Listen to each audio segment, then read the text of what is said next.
PIMS में मासूम बच्चे 20 के लगभग, कल तक क्या होता है मैं नहीं जानता, वो झुलस के मौत के घाट उतर चुके हैं। कत्ले तिफला की मनादी हो रही है शहर में, माँ मुझे भी मिसले मूसा तू बहा दे नहर में। पंजाब की वज़ीर-ए-आला मरियम नवाज ने करप्शन के लिए बदनाम पुलिस ऑफिसर्स को SHO तैनात न करने का हुक्म दिया। ये बुनियादी तरीन जरूरत है इस माशरे की। ये रोटी कपड़ा मकान तो इन्होंने क्या देना था, अनाज तो क्या देना था, इल्म तो क्या देना था, ये लोगों को इज्जत नफ्स भी नहीं दे सके। मोहम्मद जुबैर साहब ने नून लीग के ज़माने में उन्होंने कहा मैं कभी तसव्वुर भी नहीं कर सकता था कि मुस्लिम लीग नून की क़यादत इतनी बेरहम फैशिस्ट और डॉक्टर यास्मीन राशिद से इस कदर खौफज़दा हो सकती है। डॉक्टर यास्मीन 78 साल की हैं और कैंसर की मरीज़ा हैं, कैंसर सर्वाइवर हैं। इन्हें 3 साल से ज़ायद अरसा तक जेल में रखना बेहद ज़ालिमाना और गैर इंसानी है।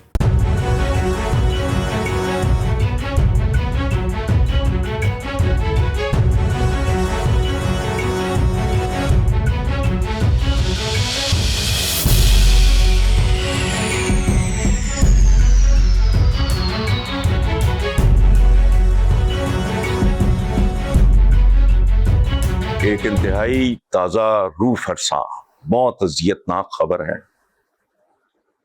शेयर कर सकता हूँ वही कर रहा हूँ, और इस निज़ाम पे लानत बेच सकता हूँ वही कर रहा हूँ। मेरी तो किताब का नाम है आदम खोर निज़ाम का नवा। वो नकवी ने कहा था ना कि ये निज़ाम ढह गया है या गिर रहा है या काम नहीं कर रहा, मैंने कहा निज़ाम तो है ही कोई नहीं। मेरी तो कई साल पहले पहला एडिशन छपा था उस किताब का जिसका नाम है आदम खोर निज़ाम का नौहा। अभी खबर आई है कि पिम्स में मासूम बच्चे 20 के लगभग, कल तक क्या होता है मैं नहीं जानता, वो झुलस के मौत के घाट उतर चुके हैं, और मैं इसे कत्ल कहूंगा। ये हादसा नहीं है। एक शेर है किसी का, वो सुन लें। कत्ले तिफला की मनादी हो रही है शहर में, माँ मुझे भी मिसले मूसा तू बहा दे नहर में। पंजाब की वज़ीर-ए-आला मरियम नवाज ने करप्शन के लिए बदनाम पुलिस ऑफिसर्स को SHO तैनात न करने का हुक्म दिया। IG पंजाब को बदनवान अनासर की छांटी के लिए 1 हफ्ते की डेडलाइन दे दी गई है। ये किसी मोजे से कम नहीं होगा। पहली बात तो ये है कि नेक नाम पुलिस अफसरान बिल्कुल ऐसे ही है जैसे आप छांगा मांगा या अमेज़न के जंगलों में सुई ढूंढने निकले। वो आएंगे कहां से? लेकिन बहरहाल it is an excellent initiative. ये एक बाकायदा पॉजिटिव तामीरी कदम है जिसमें कोई दिखावा, कोई शोशा नहीं है। ये बुनियादी तरीन जरूरत है इस माशरे की। चूंकि इस मुल्क को, मैं हमेशा ये बात करता हूं, ये रोटी कपड़ा मकान तो इन्होंने क्या देना था, अनाज तो क्या देना था, इल्म तो क्या देना था, ये लोगों को इज्जत नफ्स भी नहीं दे सके। थाने में जब किसी पाकिस्तानी की तौहीन होती है तो वो पूरे पाकिस्तान की तौहीन और जिल्लत होती है। तो गरीब आदमी को फलाना, मैं वो बाजू का ये जो वायरल होती हैं वीडियोस वगैरह इस तरह की मैं देखता हूँ, छाबड़ी वालों को, इस तरह के लोगों को जिस बुरी तरह वो धुतकार रहे होते हैं, मार रहे होते हैं, जलील कर रहे होते हैं, तो वो एक फर्द नहीं होता। मेरे नजदीक वो पूरा मुल्क चित्तर खा रहा होता है, जलील हो रहा होता है। सो मरियम नवाज का ये इनिशिएटिव अगर परवान चढ़ता है, अगर इस पे अमल दरामद होता है, तो it is going to be the greatest gift to the province. जितने आज तक सुथरे मुथरे, ये इलॉजिकल बातें हैं। सुथरा पंजाब के बारे में मैंने बहुत पहले 2, 3, 4 दफा ये कहा है کہ بھوکا پنجاب ستھرا نہیں ہو سکتا. ستھرائی از اے لگژری آج کل کے زمانے میں. پرانے زمانوں کی بات نہیں کر رہا. ماڈرن یہ جو یہ عہد ہے اس میں صفائی is a luxury because it means money. آپ نے اپنا گھر صاف ستھرا یہ وہ وغیرہ کرنا ہے. It needs energy. ایک بندہ جو بے روزگاری روزگار کی تلاش میں دھکے کھا رہا ہے, جس کی آمدنی اس کی بنیادی ترین ضروریات سے کم ہے, کہتے سوا انہیں ستھرا ہونا ہے یا انہیں اپنا ماحول ستھرا رکھنا ہے, سوال ہی نہیں پیدا ہوتا. سو انیشیٹوز وہ لو جو وائبل ہیں, جو پاسبل ہیں.